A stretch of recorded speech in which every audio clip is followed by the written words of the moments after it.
浩瀚星空下，隆隆之音正在回荡，是贯穿防御大阵的黑色光柱开始收缩，已经离开了阵眼世界，向回倒退而去。收缩同时，黑色光柱形态发生变化，正是这种变化让楚风感受到了极大威胁。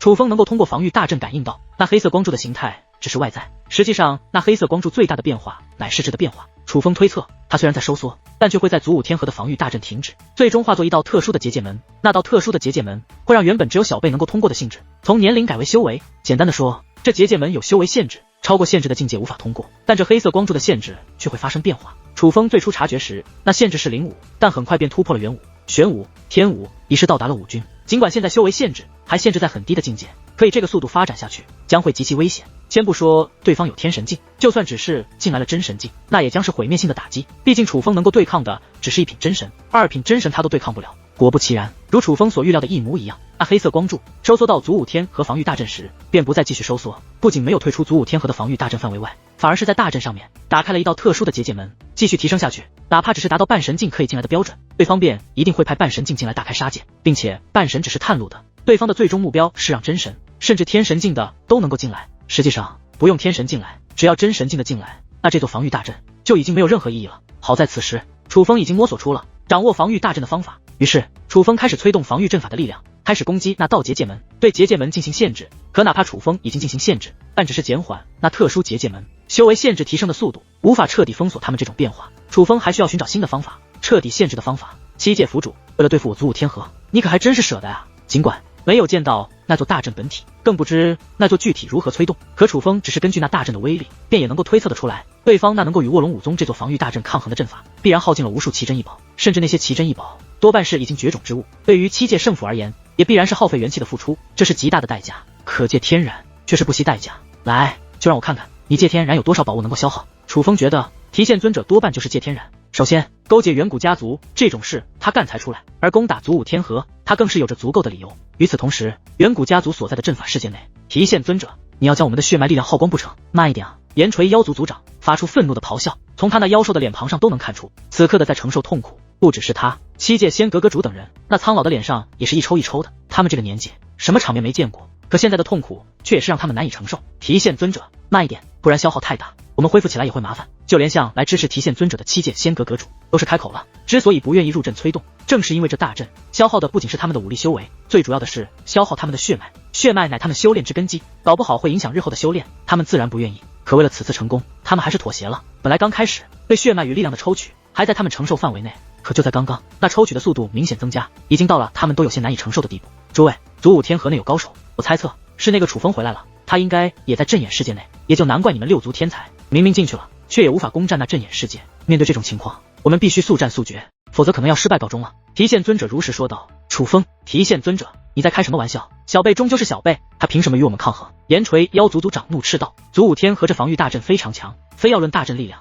是在我们这座阵法之上的。若只是祖武天河这些人，我们自然不惧，因为他们无法发挥出那防御大阵真正的力量。可楚风在结界之术方面极具造诣，他自身修为的确无法与我等抗衡，可拥有这座大阵，以他的灵性便足以与我们抗衡。不论诸位信不信，可现在这件事就是这样发生了。老夫承认是老夫疏忽，低估了楚风这个点，为表歉意，老夫愿将之前定好的宝藏份额让出一半，由你们6位平分。至于现在，老夫恳请6位大人忍一忍，只要你们配合，老夫便能在短时间内达成目的。老夫定然不会破坏你们血脉根基，但老夫保证，只要你们配合，祖武天河的防御大阵必破。提线尊者此话一出，6位远古家族族长面面相觑，表面什么都没说，实在暗中已经开始相互交流。很快，他们暗中达成一致，由七界仙格阁主转述。提线尊者，我们合作已有多年，对于你，我们还是信任的，但低估楚风这一点，的确是你的责任。你将属于你的原定宝藏份额交出一半，我们接受。出于对你的信任回馈，我们也将全力配合。这座大阵交给你了，但你既立下保证，便也需言而有信。若祖武天河的防御阵法不破，便也休怪我们不念旧情，对你问责。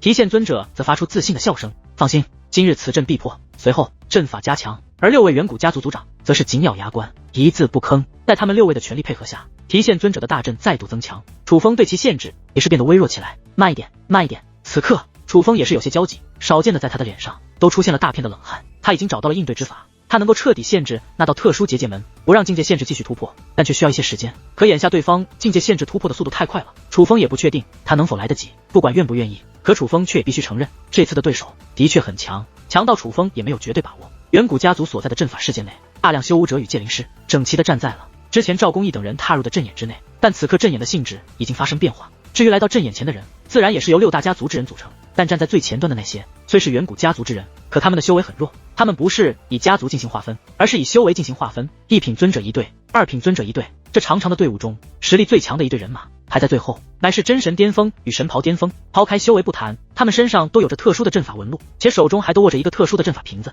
眼下站在最前端的那些1品尊者，双手握紧瓶子，随时准备打开。1品尊者服药入阵，伴随提线尊者的声音响起，那阵眼也是浮现出1品尊者的气息。足足数万名1品尊者同时打开药瓶，将瓶中药物一饮而尽后，他们的身上的阵法纹路也是开始散发微微光芒。做完这些，便毫不犹豫地踏入阵眼之内。入阵之后，便被传送之力向那道特殊的结界门内传送而来。最终，他们竟真的凭借那道特殊的结界门，穿过祖武天河的防御大阵，进入了防御大阵之内的星空中。但这只是开始，伴随阵法力量继续增加，他们所能突破的限制将越来越高，会有更强修为之人穿过祖武天河的防御大阵。这个境界，便派人进来吗？楚风能够察觉到有人进来了，但却只是1品尊者境，这样的修为，在祖武天河也根本翻不起风浪。所以楚风也是感到不解，不对，他们身上有阵法力量，难道还有别的目的？但很快楚风察觉到，那些进来的人虽然修为弱，但却并没有发动攻势，反而捏动法诀。捏动法诀之后，他们身上便有阵法散发而出，融入祖武天河的防御大阵之中。只是那阵法力量太隐秘，楚风也是判断不出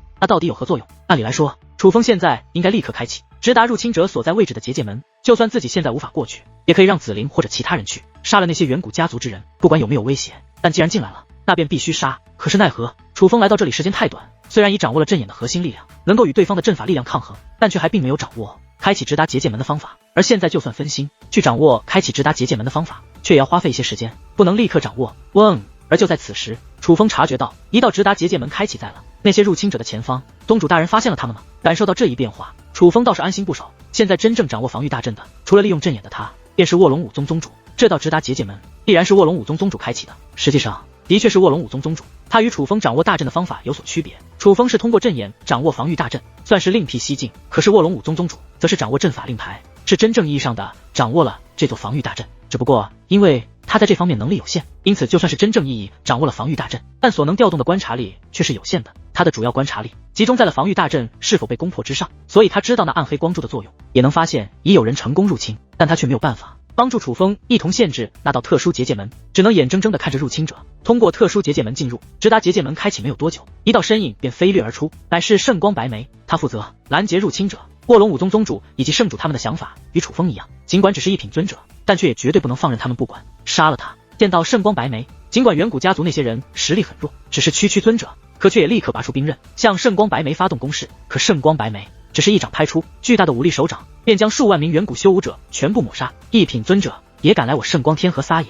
随手一击便将数万名修武者抹杀后，圣光白眉没有得意，反而极其愤怒。在他看来，对方的这个行为是全然没有将他们放在眼里，是在蔑视他们。但很快又有数万名身影从那特殊结界门内飞掠而出，这一次来的同样是远古家族的人马，只不过这一次来的皆是2品尊者。圣光白眉这一次连手都没有抬，只是意念之间威压排山倒海而去，便将那数万名2品尊者轰成粉碎。不怕死是吗？来，继续，老夫奉陪到底。圣光白眉杀气腾腾，宛如一尊杀神，就站在那特殊结界门前，来一个他便杀一个。不过在2品尊者之后，便很长时间没有人进来，足足3个时辰过去之后，那特殊结界门内才再度有人影出现。这是一个老头，乃7界仙阁之人，但他却拥有着神袍巅峰的实力。他刚出现便释放结界之力，封锁住了圣光白眉。你这蝼蚁，胆大包天，竟敢杀我远古族人！他恶狠狠地盯着圣光白眉。当他能够进入这里时，代表这道特殊结界门的限制已经突破到了极高的地步。既然他能进来，那半神巅峰也可以踏入，至于武尊和尊者境的自然也可以进入。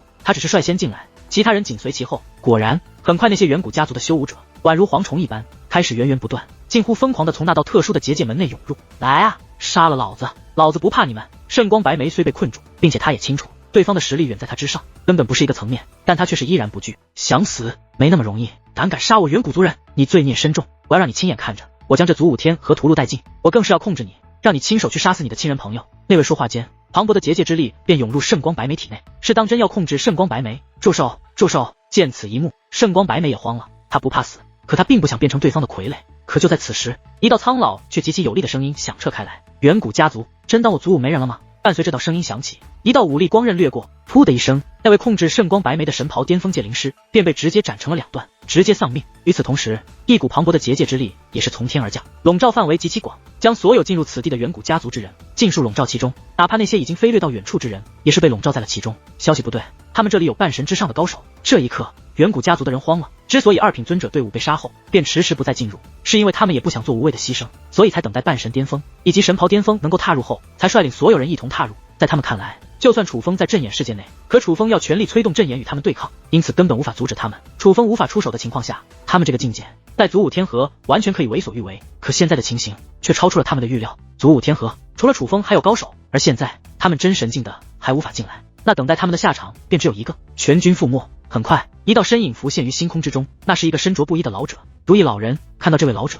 圣光白眉明亮的眼眸中涌现出极大的意外。如意老人在祖武天河也是有些名声之人，是与念天道人齐名的存在。圣光白眉之前也见过如意老人，但在他看来，如意老人是不如他的。可此时如意老人所散发的气息极其强大，正是如意老人抹杀了那位刚刚控制他的神袍巅峰，也正是如意老人布置出了这封锁大阵，将远古家族的所有人都封锁在了其中。白眉大人见到圣光白眉，如意老人则是客气的施以一礼。见如意老人拥有如此强大的实力，对自己的态度却依旧没有改变。圣光白眉也是反应过来，如意老人想不到你修为竟如此强横，藏得够深的。他也知道如意老人应该一直很强，只不过他隐藏得太深了，若是以前不强，后面变强，多半不会对他态度一如既往的客气。对于圣光白眉的话，如意老人只是淡淡一笑，他似乎也不想过多解释。如意老人，你不是离开圣光天河去云游天外了吗？圣光白眉又问。白眉大人，老夫毕竟是圣光天河之人，听闻有人攻打圣光天河，自然要回来尽一份力，绝不能任由外族之人与我圣光天河肆虐。如意老人道，难得你如此修为，却还有如此觉悟。圣光白眉十分感动，因为如意老人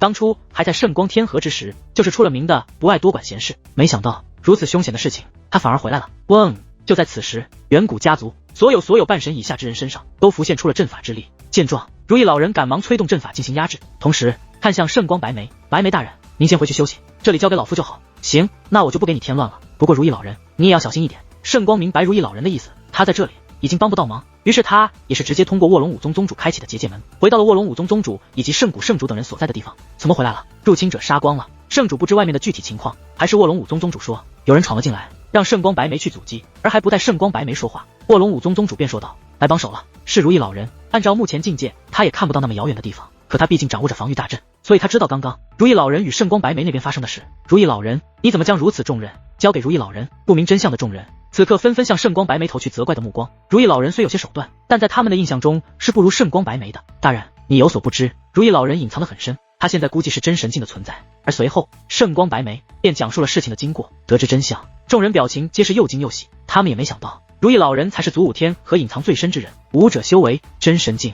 结界之术也超越神袍，踏入了真龙界灵师之列，这样的实力妥妥的祖武天和最强者啊。换作往常，得知如意老人如此强大，对于圣古而言可能会有些不安，可这个紧要关头，他们反而庆幸祖武天河还隐藏着这样一位存在。我圣光天河还真是卧虎藏龙。圣古圣主感叹之际，脸上也多少有些复杂情绪。本来他之前一直以为他才是这祖武天河最强之人，但是后面得知卧龙武宗宗主实力后，他不确定这一点了。而得知如意老人的事后，他更是彻底确定如意老人才是祖武天河最强者。毕竟他的修为只是接近半神巅峰，如意老人却已是真神境。他们开启的那道结界门还在继续变化，继续下去，限制继续放松，真神境的强者也能进来，恐怕如意老人也撑不了太久。相比于其他人，卧龙武宗宗主根本没心情去感叹如意老人的强弱，他知道他们的情况依旧十分凶险。这股力量可是很快，他那悬着的心动摇了，他能感觉到一股强大的力量自阵眼之处涌现，顺着防御大阵开始疯狂攻击那道结界门。那道特殊结界门遭遇了前所未有的束缚，这样下去很可能会得到彻底限制，远古家族便无法让真神境的强者踏入。不明真相的他开始将防御大阵的注意力转移向小贝催动的阵眼世界，很快便找到了原因。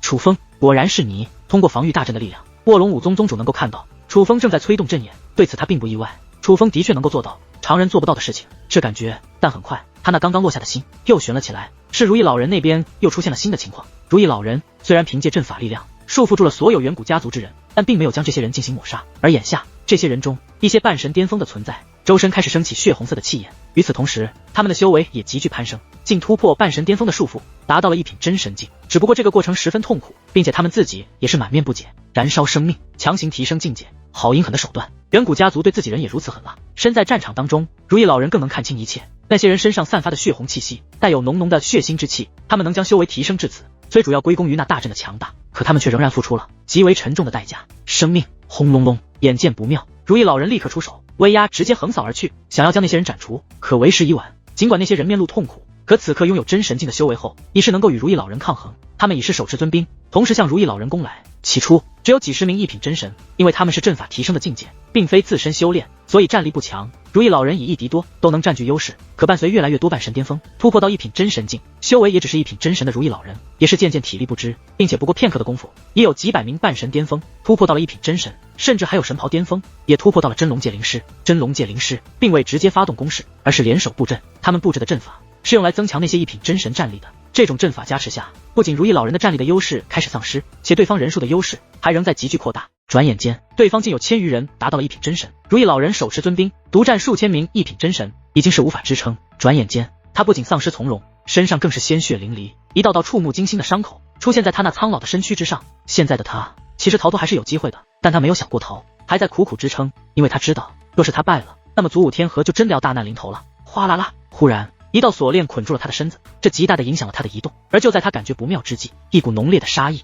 出现在他身后极近的距离，回头观望，是一个老者，手持尊兵直奔他的丹田刺来。而面对这一击，他已是避之不及。噗，鲜血喷溅，如意老人却是毫发无损，反而是那位手持尊兵刺来之人身首异处。而在那位先前所站立的位置，出现了一名青年，楚风小友。定睛一看，如意老人虚弱的脸上也是绽放起灿烂笑容，是楚风通过直达结界门来到了此地。前辈，您休息片刻，这里交给晚辈即可。楚风此话说完，便手持尊兵加入了战场之中。本来如意老人还想帮忙，可是很快他便打消了这个念头。只见楚风手持太古英雄剑，宛如猛虎杀入野狗群，剑光飞掠间，何止所向披靡，简直砍瓜切菜。明明都是一品真神境，可那些人在楚风面前根本不堪一击，鲜血如道道新生玫瑰于这星空绽放，但那却代表着死亡。不过顷刻之间，那1000多名真神以及数十名真龙界灵师便被楚风杀个精光。此刻，楚风将目光投向了远古家族的其他人，看到楚风这个眼神，远古家族众人皆是不寒而栗，瑟瑟发抖。他们看得出来，这个小鬼可不像那个老头那样仁慈，不只是那些对老头出手的人要死，他们的性命也定要不保。只见楚风将太古英雄剑猛然抛出，光刃飞掠间，鲜血纷飞，哀嚎不断。闯入此地的数百万远古族人，无论是何境界，是何年岁，已被尽数斩杀，片甲不留。在将太古英雄剑丢出，抹杀远古家族众人之际，楚风也没闲着，而是开始布阵。当远古家族众人全部死去之时，楚风的阵法也布置完成，磅礴的阵法瞬息之间便笼罩住了这方星空。与此同时，卧龙武宗宗主通过防御大阵，正专注观察楚风和如意老人那边的战况。他也亲眼看到了楚风抹杀远古家族数百万入侵者的场面，并且他知道楚风是彻底限制住了那道特殊结界门之后才到达战场的。于是他悬着的心终是落下大半，嘴角也不由扬起放松的笑容。卧龙宗主，发生何事？这抹笑容被圣古圣主察觉，自从此事发生，他还是第一次在卧龙宗主的脸上看到笑容，何况这抹笑容是如此的五味杂陈，饱含各种情绪。诸位，不如一起来看吧。卧龙武宗宗主说话间，大袖一挥，悬挂在整个祖武天河各个世界天空之上，那如镜面一般的阵眼同时浮现出了楚风了。此时所在位置的画面，看到那画面，所有人都是心神一震。星空之中与世界之内的区别就是虚空之中没有引力，除非故意操控，否则所有物品都会漂浮在星空之中。而那画面之中的景象简直堪比炼狱，哪怕参与诸多杀戮之人看到这一幕也会感觉头皮发麻，鲜血与残尸随处可见，数量太多，简直汇集成了一片海洋。至少画面所呈现的范围内根本看不到那残尸的尽头。而在画面中心则是一个青年与一个老人两道身影，这二人皆是背对着众人。楚风哪怕只是背影，可许多人却也认出了这是楚风，当然更多的人是不确定此人是谁。可相比于此人，他们更想知道哪来的这么多死人。在众人不解之际，卧龙武宗宗主的声音则是通过大阵传遍各个世界。诸位，就在刚刚，防御大阵被攻破，天外来犯者闯入数百万修武者与界灵师，其中包括半神巅峰。听到这里，众人便吓得不轻，别说半神巅峰，只是一品半神，在他们眼中那都是宛如神灵，这样的存在若是进来，谁人能挡？可卧龙武宗的话语却依旧响彻。在这危急时刻，早已离开天河闯荡的楚风与如意老人归来，将这数百万天外入侵者尽数斩杀。尤其是楚风，他更是催动阵眼力量，寻到对方破绽，使天外入侵者穿过防御大阵的结界门彻底被限制，破解了此次危机。卧龙武宗宗主此话说完，众人才明白刚刚出现了多么危险的状况。还好有楚风，是楚风拯救了祖武天河，拯救了他们。楚风兄弟，好样的！楚风，楚风，楚风！阵眼世界内，龙田会率先呐喊，随后整个阵眼内都响彻了齐楚风的名字。但实际上，不仅是阵眼世界，是祖武天河的所有世界内此时都响彻着一个相同的名字，而人数最多，卧龙武宗宗主等人所在的世界，声音最为响亮。只是众人的振臂高呼，便引得天地震荡。这一幕恰恰是卧龙武宗宗主想看到的。为何在远古家族刚开启那道结界门的时候，他不给众人看画面？那个时候看只会扰乱军心，会让世人绝望。想一想，哪怕那些人已经化作残尸，可当他提到那些人中有半神巅峰后，都能引起世人恐惧，这便是半神的威慑力。半神于其他天河不算什么，可在祖武天河，那就是传说，是神灵，是指存在世人想象中的存在。那个时候若是给他们看了，那可真是连仅存的斗志都丧失了。至于现在给世人看，也是同理，危机解决，英雄临世，也是千载难逢的好时机。这可不是替楚风炫耀事迹，而是要用楚风的事迹振奋人心，让世人催动阵法更有激情，更有动力。诸位，这场保护家园的战争还没结束，楚风与如意老人在尽他们的一份力，我们也同样在尽我们的一份力。祖武天河是我们所有人共同的家园，无论力气是大是小，但今日只要守住祖武机缘，便是我们所有人的功劳。卧龙武宗宗主这番话一出，立刻引起热烈反响。明明已经耗费很大，可此刻众人催动起阵法，却仿佛比最初还要有干劲。楚风小友，怎么了？如意老人终于问道。距离楚风抹杀远古家族众人已过去一些时间，可抹杀过众人之后，楚风便一直盯着前方，久久没有回神。而如意老人也观察到，楚风布置的阵法不是简单的限制阵法，很特别，可他却也看不出那具体是怎样的阵法，也是实在看不出来，这才询问。没什么。楚风笑着摇了摇头，不是没什么，而是他觉得告诉如意老人也没意义。楚风已经彻底限制住了那道结界门，虽然没有使其关闭，但那道结界门也不会继续突破。半神巅峰便是这道结界门的极限，真神境不可能进得来。但楚风早就注意到，自从第一批尊者进来开始，以至于后面所有进来的远古家族之人，他们身上都有阵法力量。那阵法力量不仅仅能够让远古家族那些半神巅峰以死亡为代价，将修为提升到真神境，还有着另一种楚风也看不透的力量，那便是融入防御大阵内，并且这种融入无法阻止。起初第一批进入的尊者们是自己捏动法诀，将力量融入防御大阵内，可后面楚风发现，他们死后那力量也会自动融入大阵之内，并且融入的更是隐秘。这也是为何刚刚楚风在杀了他们之后布下一座大阵的原因。楚风是想尝试封锁那些人带在身上又融入防御大阵内的力量，可是哪怕楚风布下的阵法也是无用，所以他认真观察，想从近距离看看能否通过天眼观察出什么。只是可惜一无所获，那是超出他如今认知范围的力量。若是自己，他倒不怕，可现在他的身后是整道祖武天河的无数生命，这让楚风也很是不安。远古家族所在阵法世界内，他们能够看到楚风所在的位置，也看到了之前所发生的一切。6位远古家族族长皆是面露阴狠，岩锤妖族族长更是直接开骂，这小畜生简直是公然挑衅我等。然而就在此时，楚风大袖一挥，一道道身影连滚带爬的被甩了出去，那全部都是远古家族的天才小辈们，就连赵公义等人也在其中。但眼下他们被一视同仁，都被一条锁链穿过身躯，就像一根超长的肉串被串在了一起，而那锁链的一头就握在楚风的手中。楚风猛然一拽，不仅是锁链的声音，更是有无数哀嚎响彻，是远古家族的小辈们在哀嚎。在远古家族小辈痛苦的哀嚎声中，他们整齐的站成了一排。这畜生在干嘛？他是把我族小辈当成牲口了吗？岩锤妖族族长怒目圆瞪，七界仙格格主等人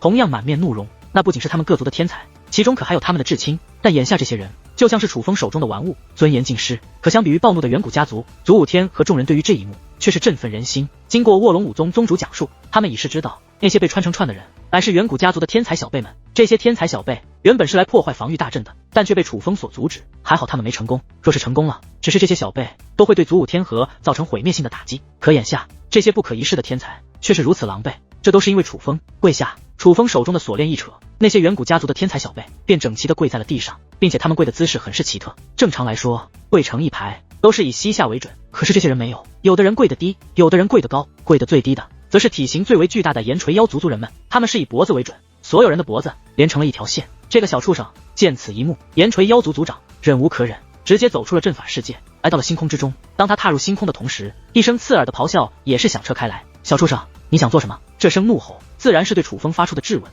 楚风就站在防御大阵边缘处，再加上岩锤妖族族长体积极其巨大，对于这位楚风也是看得清清楚楚，他能感受到那是一位超越真神的存在。不过因为有防御大阵的存在，楚风面对这位靠近的庞然大物却是丝毫不惧。只见楚风那握住锁链的手掌猛然握紧，一把结界长刀便浮现而出。这把结界快速延伸，最终竟延成一把长达万米有余的超长刀刃，而楚风则是将这把刀刃架在了远古家族所有小辈的脖子之上。原来楚风之所以让这些人跪成这个模样，就是为了将刀刃能同时架在他们的脖颈之上，想让他们活着便将你们的攻杀大阵交出来，否则他们便要死。楚风说道，你敢动他们，我灭你全族。眼下岩锤妖族族长已是来到了防御大阵之外，距离楚风只是一道结界之隔，他那庞大的身躯站在防御大阵之外，就像是一座巨大的山脉出现在了楚风面前。而他的声音虽不具杀伤力，可却极具威慑力。但楚风依旧面不改色，左手打了一个响指，一炷香便出现在了楚风手中。但楚风直接将这炷香折断，只留下了这炷香的1/10，同时这仅剩的香也是燃烧起来。在我面前大吼大叫没用，赶快回去商量一下，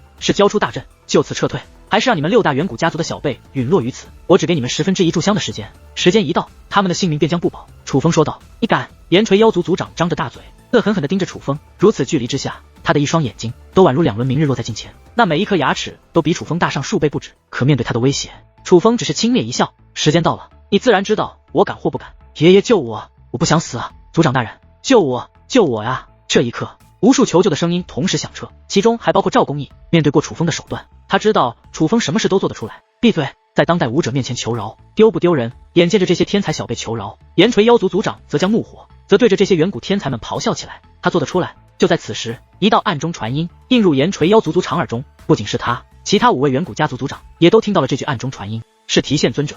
提线尊者可有办法救人？此刻，几位远古家族族长都看向了提线尊者。其他小辈可以放弃，可是那之中不仅有他们家族的顶尖小辈，还有他们的至亲后人，就只有一个办法，那就是按照那楚风所说，交出攻杀大阵。听闻此话，6位远古家族族长皆是面色凝重，他们明白提线尊者的意思，根本没有救的办法，选择权在你们手中。老夫可以交出这攻杀大阵，但这些材料若想再凑齐，几乎是不可能的事情。放弃这次机会，你们将再无机会打破这祖武天河的防御大阵，也将永远错失祖武天河内的宝藏。提线尊者继续暗中传音，几位远古家族族长犹豫了，包括岩锤妖族族长。事已至此，他们都不想放弃，之所以同意联手，就是因为那宝藏太具诱惑力。提线尊者，你真的能够保证此次成功？7界仙阁阁主问。若是失败，老夫的项上人头你随时来取。提线尊者道。听闻此话，7界仙阁阁主则是转过身去，不再看向防御大阵的方向。这个举动，他是已经做出了抉择。7界阁主，难道你要放弃你的孙子吗？血凤王族族长问道。那楚风的手段，你们也见过了，他可不是胆怯之辈，为何先前杀我6族之人，他那般干脆利落，而我族小辈，他却留了一命，无非就是想利用他们来威胁我们罢了。实际上，当我6族小辈败给楚风那一刻起，他们就已经死了，技不如人，只能认了。7界仙阁阁主感叹间，闭上了眼眸。那其中可有他心爱的孙子？这个决定对于他而言，也是巨大的取舍。至于其他人，也不说话了。他们不是觉得7界仙阁阁主说的对，而是在天才小辈与家族虔诚的取舍间，他们也都选择了后者。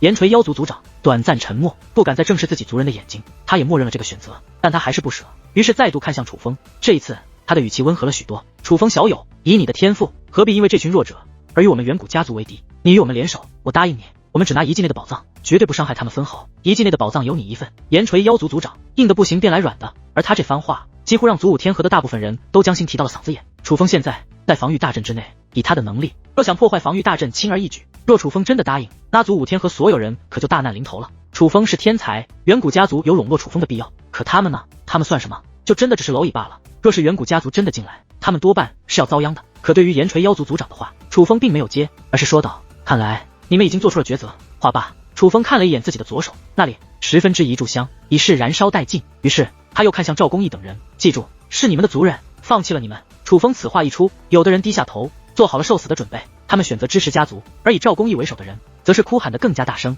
一把鼻涕一把泪的请求自己的族人救救自己，那叫一个撕心裂肺，完全能够感受到他们对生的渴望，他们真的不想死。至于楚风，则是握紧手中的结界长刀，抬头看向岩锤妖族族长，他的眼中已是涌现出了杀意。楚风，你敢动他们，这浩瀚修武界将无你容身之处，祖武天河所有人都要为你陪葬。岩锤妖族族长感受到了楚风的杀意，立刻变脸，杀气腾腾的他再度对楚风发出愤怒的咆哮，他的口水如暴雨一般喷溅在防御大阵之上。隔着结界，不仅能感受到他的杀意，也能闻到浓烈的口臭。可楚风没有说话，只是手臂微微一移，刀刃随之而动，寒光掠过间，这片天地安静了，所有求饶之声于此刻戛然而止。远古家族所有小辈在同一时间被楚风赐予斩头之死。短暂的沉默后，换来的是极度的疯狂。岩锤妖族族长开始疯狂的捶打防御大阵，我宰了你，我要宰了你！可楚风却什么都没说，只是立刻转身看了如意老人一眼后，便与如意老人一同走向那道直达结界门。转身的同时，楚风手掌微微一握，所有宝物都落入他的掌心之中，也包括那些远古族人的本源。看到这样的楚风，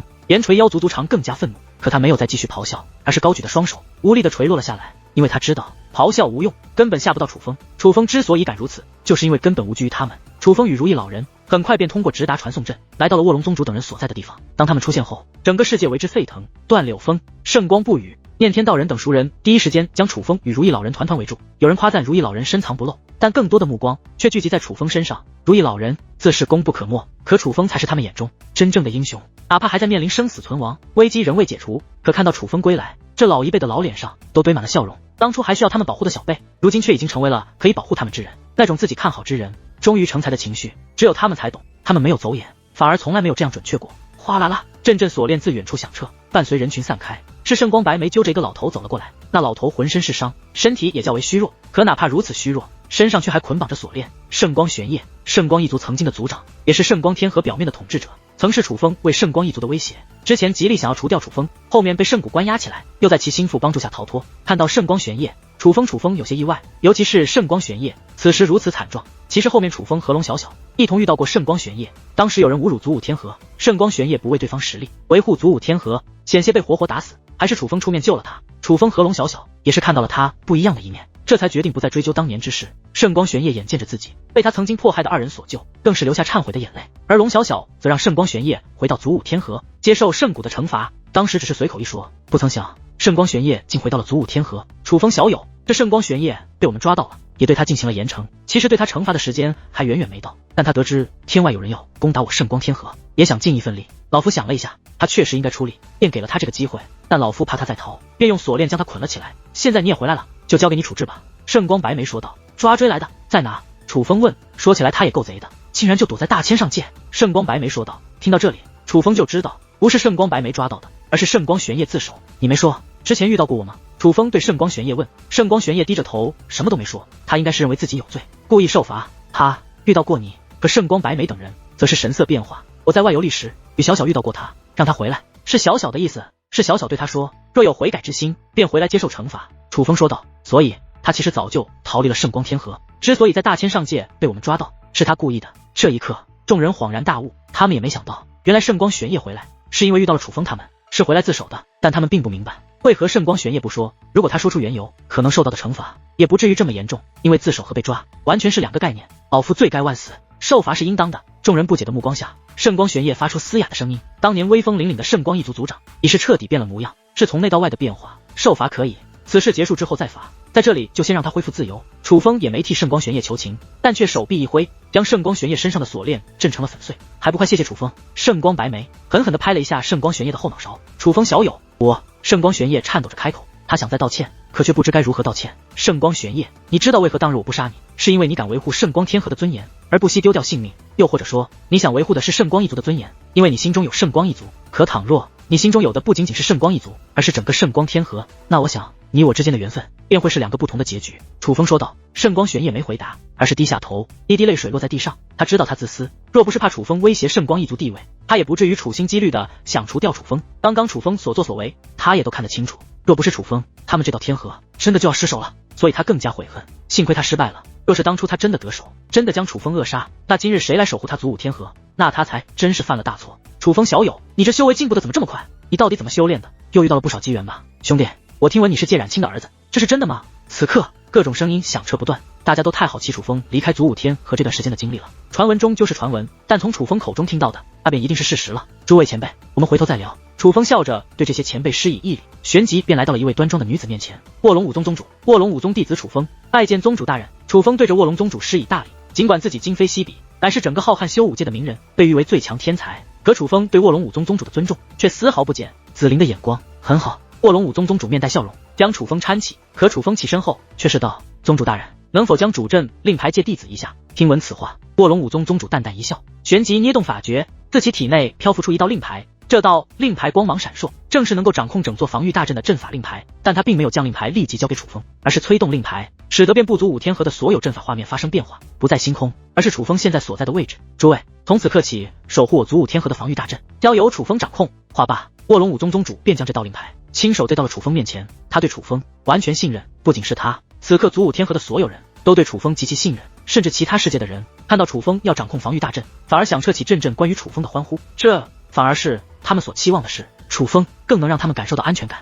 但楚风并未直接接过令牌，而是道：宗主大人，对方还有手段，我看不破，我需要对这防御大阵进行一些调整，以我的方式来加强防御大阵。楚风解释了缘由。楚风，放心的去做吧，我卧龙武宗无条件的支持你的所有决定。卧龙宗主说道。且宗主此话刚落，在场所有卧龙武宗之人，无论是长老还是弟子，都是振臂高呼支持楚风，支持楚风。听那震耳欲聋的声源，楚风心中很暖。想当初加入卧龙武宗也没有那么顺利，也有很多人并不喜欢他，甚至有人想要他的命。如今能够得到卧龙武宗宗主这样的支持，自然也是高兴的。但楚风不知道的是，不只是这方世界，整个祖武天河，所有世界，但凡能够看到那阵眼的人，都在振臂高呼着他的名字。阵眼世界内，支持楚风的声音震耳欲聋。紫菱等人看到这一幕，内心五味杂陈。他们最清楚楚风这一路走来有多不容易。楚风现在得到这样的支持，是因为这些人心善。识大体不，都不是，是因为楚风强大，是楚风保住了他们的命，他们才如此感激。这是楚风自己的本事，是他凭借本事换来了世人的认可。卧龙宗主，你这话说的不对，现在不是卧龙武宗支持楚风，而是整个圣光天河都会支持楚风。忽然一道男子的声音响起，那是一个满头白发但却散发王者气质的中年男子。这位前辈便是圣主大人吧？楚风问。这是他们第一次见面，但楚风猜出了对方的身份。楚风小友，正是老夫，早就听闻你年少有为，今日一见，这哪是年少有为这么简单？他们对你的褒奖太克制了，你的成就简直无人可比，你实在太给我们圣光天河长脸了。圣主不仅主动迎上前来，开口便是一顿夸赞。尽管第一次见，可对于楚风，他是真的喜爱，这都是晚辈应该做的。楚风说道。唉，可圣主却长叹一声，你的事我听说过许多，圣光天河待你，其实更多的还是亏欠，你不记仇已是难得，还能如此，真是世间少有。卧龙宗主，行了，现在说这些已没有意义，重要的是以后。对，卧龙宗主说的对，那我闲话少说点。楚风，你想做什么？我们支持你便是。圣主说道。见状，楚风便立刻催动阵法力量，很快，遍布祖武天和各个世界的阵法变了，变得比之前更强。同时，楚风的声音也通过阵法传遍祖武天河。生活在同一道天河内的诸位，辛苦了！我知道你们为了守护天河，已经消耗了很多，那是因为我们面对的敌人非常强大。我们若要守住我们的天河，除了竭尽全力，别无他路。我更改了阵法性质，等一下这阵法会对你们造成极大的负担，但不会持续太久，只有一炷香的时间而已。一炷香之后，所有人将不用催动防御大阵，防御大阵也能保护我们。可这一炷香并不容易，我希望大家尽量坚持，但若感觉生命出现危险，也请你们立刻退出。我们守护天河，为的就是保护所有人的性命，我不希望有人做无谓的牺牲。现在就请大家为了我们的天河，竭尽所能大干一场。话罢，楚风便将阵法令牌放在双手之间，捏动法诀，虚空阵战。楚风体内的力量源源不断地涌入阵法令牌之中。见状，所有人都开始全力催动阵法，所有人都感受到了极大的痛苦，但大多数人都紧咬牙关，哪怕有人发出声音，也不是痛苦的哀嚎，而是怒声咆哮。当然，也有人难以支撑，果断放弃，但却也有人直到昏死之前都没有放弃，甚至有人真的硬生生消耗掉了自己的生命。越来越多的人倒下，短短一炷香的时间内过后，天河内亿万修武者还在坚持的人已是不足1%。而此刻，楚风法诀变化，随后高喝一声，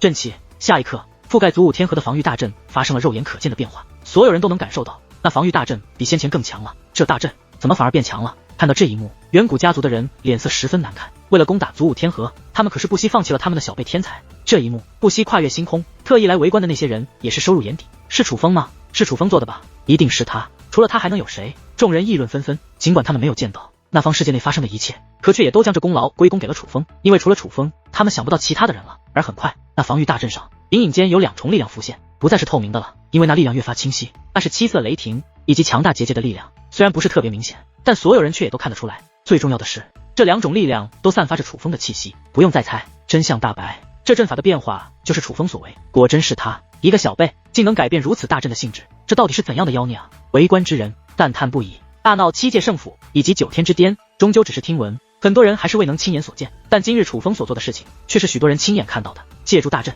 硬刚远古家族，这不仅仅是勇气的问题，楚风是具有能力的，这能力是他们超乎想象的。借冉青的儿子绝对是青出于蓝。不过我更好奇，楚风的父亲究竟何许人也？真的只是传闻那般平庸吗？不应该吧，那样平庸的人不可能生得出如此优秀的儿子。众人甚至开始猜测七楚轩辕。随着楚风与7界圣府的事情传开，他的更多信息被挖出，大家都知道楚风来自祖武天河、祖武星域、大千上界，一个名为楚氏天族的家族。他的爷爷叫楚汉仙，他父亲叫做楚轩辕。这楚轩辕虽然在祖武星域是公认的天才，可当年展露的修为与浩瀚修武界来看，简直太过平庸，甚至不值一提。但是聪明的人却觉得事情应该没那么简单，就算借冉青再强，可若是楚轩辕天赋不行，楚风也不会优秀至此。楚风那天雷血脉更是证明了这一点，若不是他父亲血脉强大，他怎么可能拥有如此强大天雷的血脉呢？况且抛开楚风不谈，再往回想，借冉青那种女子又怎么会看得上平庸之人？楚风，你怎么了？可此刻楚风周围的人却都紧张起来，因为楚风瘫倒在地，此刻的他极其虚弱。见此一幕，还在阵眼世界内的紫菱等人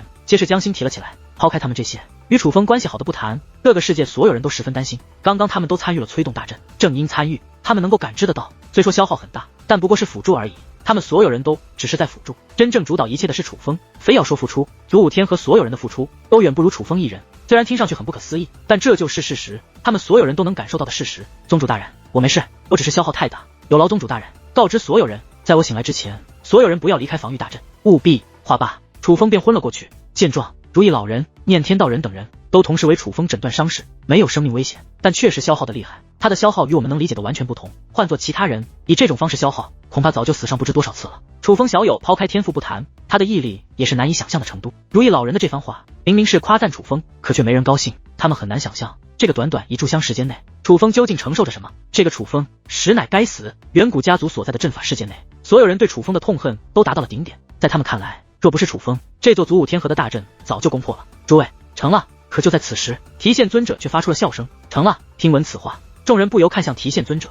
事已至此，老夫向你们坦白，我们要寻找的遗迹在祖武天河境内，但并不在卧龙武宗。老夫之所以宣扬要攻打卧龙武宗，就是因为知道卧龙武宗有如此防御大阵，老夫要借助他们这防御大阵的力量，来开启这座遗迹。提线尊者从怀中掏出了一把古老的钥匙，这把钥匙虽然古老，但却并不是远古时期，是时代初期的钥匙。这把古老且残破的钥匙上面写着祖武界宗4个字。祖武界宗。看到这把钥匙，6大远古家族族长虽然面露喜悦，但却并没有意外。看诸位的表情，你们应该也是早就通过我之前提供给你们的东西，猜到了这座遗迹的来历了。你们早就知道，其实我们要找的遗迹是祖武界宗的遗迹。提线尊者问，我们对祖武界宗没兴趣，但祖武界宗于这个时代初期占据了大量资源，其中便包括远古时期最伟大戒灵师戒灵大帝的遗迹，因此祖武界宗得到了很多戒灵大帝的传承，这才让他们成为你们这个时代初期的戒灵师霸主。祖武界宗留在当今修武界的遗迹有很多，但他们当年的主城才是藏有真正宝藏的地方，那座主城一直没有被找到。七界仙阁阁主说道，看来各位家主对于当今时代的事情打探得很详细啊。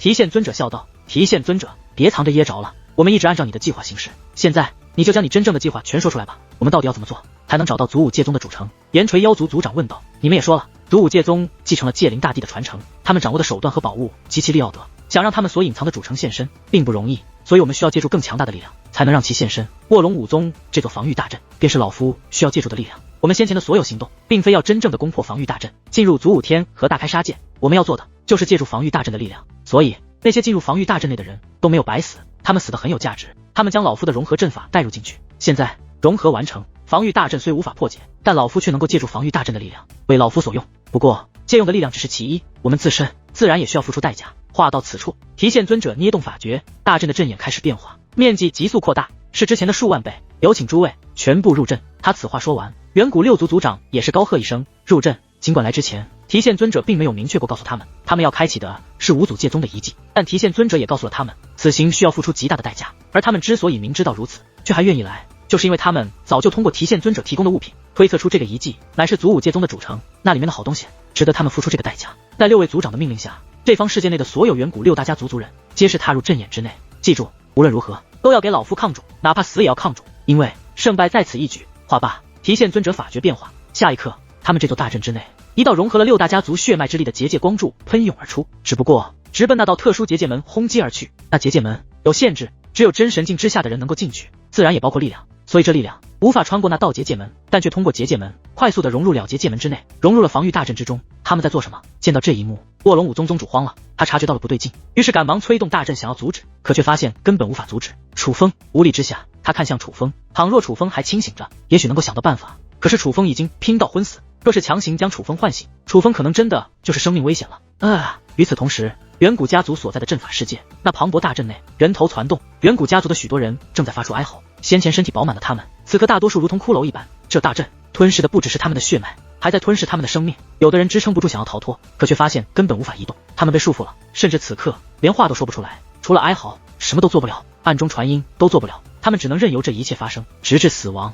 于是一个又一个的人接连倒下，那可不是昏死，那是活生生的被榨干了生命。对于这一幕，6位家族族长怎么可能看不到？可他们却根本不去理会，这是他们早就做好的准备，牺牲在所难免，连至亲之人都舍弃了，又何况族人，在他们眼中不觉得这是错的。人都有一死，重要的死的有价值，在他们眼中为家族做出贡献就最大的价值。他们今日的付出是为家族的前程铺路，只要得到戒灵大阵传承下来的宝物，那他们的家族必然都会更进一步，甚至平步青云，超越列祖列宗，达到前所未有的巅峰。终于，远古家族布置的阵法光柱停止了，是被迫停止，因为当那远古家族布置的光柱停止释放之际，他们所在的阵眼世界内几乎所有人都瘫倒在的，那些瘫倒在地的人无一例外皆是如骷髅一般，并且大多数已经没了气息，就连阵眼内的诸多天才地宝不是枯萎便是枯竭，场面极其惨烈。但6位远古家族族长并没有对提线尊者进行责怪，反而纷纷将目光汇集在提线尊者的身上。提线尊者从长袍内拿出了一个真吊坠，那吊坠就挂在他的脖子上。他将吊坠那把残破钥匙放入吊坠之中，随后再次捏动法诀，覆盖祖武天河的防御大阵竟然开始回缩，覆盖面积因此减少。糟了，他们竟然能操控防御大阵！见此一幕，卧龙武宗宗主紧张到了极点。当防御大阵收缩的同时，那防御大阵也出现了。远古家族阵法的气息，说明两座阵法相融，是远古家族在催动祖武天河的防御大阵。就连躲在远处的围观之人也察觉到了这一点。如此强大的防御大阵，都抵挡不住远古家族吗？这就是远古家族的手段吗？尽管这一战与他们无关，可看到这一幕，围观之人的眼中也都流露出了浓浓的忌惮。远古家族是敌视当代武者的，远古家族越是强大，对于他们这些当代武者而言，便越是不利。不对，不是整体回缩，但很快人们又发现，并不是防御大阵整体缩小防御范围，而是只有部分区域在缩小，甚至缩小的部分越来越小。起初众人觉得防御大阵继续缩小，迟早会有祖武天河的世界暴露在外面。就算防御大阵无法被击破，可没有了防御大阵的保护，那也就等于这防御大阵没了作用。但是眼下防御大阵虽然缩小了一些，可整体覆盖面积依然覆盖极广，这种部分的缩小，他们有些不理解了。难道他们要逐一攻破？有人给出了猜测，虽然这个缩小部分很小，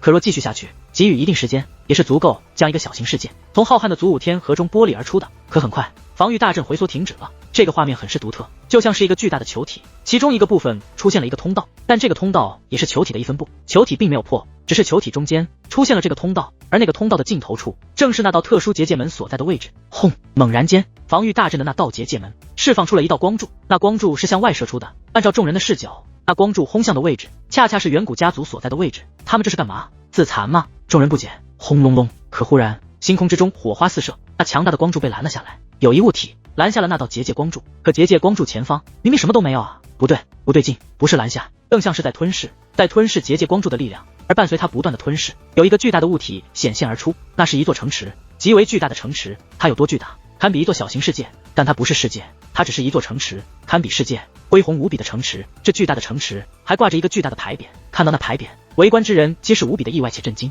那牌匾之上赫然写着祖武界宗4个大字。祖武界宗，难道说这就是他们要找的祖武天河的宝藏吗？原来不是卧龙武宗的宝藏，而是五祖界宗的宝藏。传出来的消息是假的，卧龙武宗真的没有宝藏，但远古家族的目标也不是卧龙武宗，而是祖武界宗的宝藏。原来如此，原来如此。此时就连围观之人也是恍然大悟，他们明白为何那防御大阵回缩，只是如此小的范围，他们完全没必要让整个防御大阵回缩，他们只需要让祖武界宗脱离防御大阵的防御范围即可，他们只需要让祖武界宗浮现而出，这就是他们的目的。出现了，终于出现了！远古家族阵法世界内，岩锤妖族族长发出无比兴奋的狂吼，七界仙阁阁主也是抬头闭上眼眸，开始了深呼吸。至于远古家族其他还活着的人中，许多人也是喜极而泣，他们这一战可谓是一场豪赌，赌注是自家族人的无数生命，但好在他们赌赢了，他们即将赢得家族的未来。诸位，老夫可有让你们失望？提线尊者也是兴奋地问道，且带着些许得意。听闻此话，七界仙阁阁主睁开眼眸，其他5位远古家族族长都在看着他。猛然间，6位远古家族族长同时捏动法诀，随后